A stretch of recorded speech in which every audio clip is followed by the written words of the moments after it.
আপনারা ইতিমধ্যে দেখতে পাচ্ছেন যে আমাদের যে তিনটি বিভাগীয় যে তরুণদের অধিকার প্রতিষ্ঠার জন্য যে সমাবেশ হয়েছে, সেখানে তরুণ প্রজন্ম, ভবিষ্যৎ প্রজন্ম এবং সাধারণ মানুষ সহ এবং বিএনপির সকল পর্যায়ের নেতা কর্মীদের উপচে পড়া ভিড় ছিল। এবং আজকে সর্বশেষ আমাদের মাননীয় ভারপ্রাপ্ত চেয়ারম্যান জনাব তারেক রহমান প্রধান অতিথি হিসেবে আজকে বক্তব্য রাখবেন।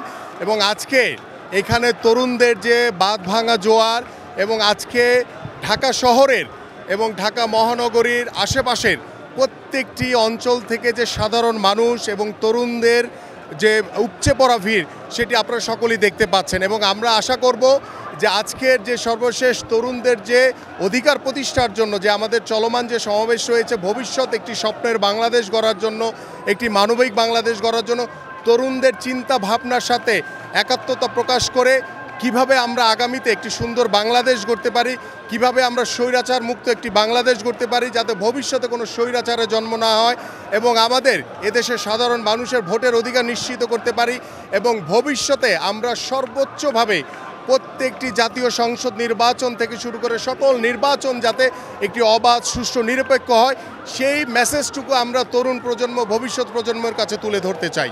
এই ঈদে জামা জুতো অ্যাক্সেসরিজের ডিসকাউন্ট। আজকে আমাদের চাঁদপুর জেলা থেকে অন্তত পক্ষে 20 থেকে 25,000 তরুণরা এখানে এসেছে। আমরাও ঘরে বসে থাকতে পারি নাই আমাদের নেতা তারেক রহমানের ডাকে।